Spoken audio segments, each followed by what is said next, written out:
किसी की चाहत पर अब हमें एतबार ना रहा, अब किसी भी खुशी का हमें एहसास ना रहा। इन आँखों ने सपनों को टूटते देखा है, इसलिए अब जिंदगी में किसी का इंतजार ना रहा।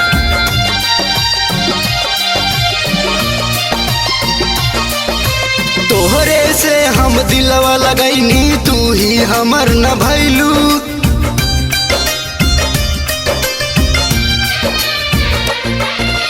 तोहरे से हम दिलवा लगैनी, तू ही हमर न भैलू। छोड़ के हमरा के जानम दूसरा साथे चल गईलू। ए सनम दिहलू जखम, अब हमरो ए जानम जिंदगिया में बगम। ए सनम दिहलू जखम, अब हमरो ए जानम जिंदगिया में बगम।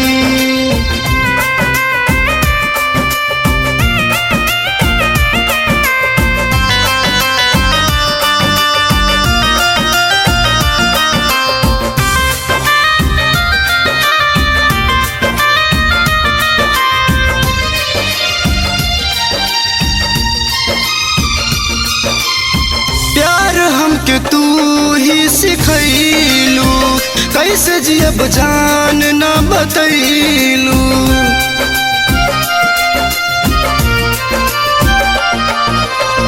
कैले रहलू वादा तोड़ब न दिल हो, पल भर में गईलू हमके भूल हो। उजार के हमर जिंदगी पगले बना गईलू। छोड़ के हमरा के जानम दूसरा साथे चल गईलू। ए सनम दिहलू जखम, अब हमरो ए जानम जिंदगिया में बगम। ए सनम दिहलू जखम,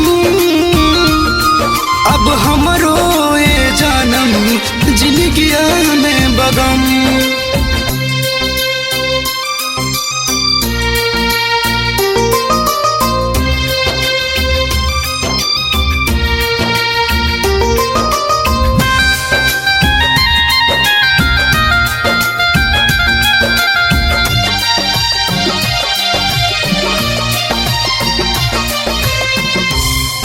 में धोखा हमके दिहलू, दूसरे संग दुनिया बसैलू।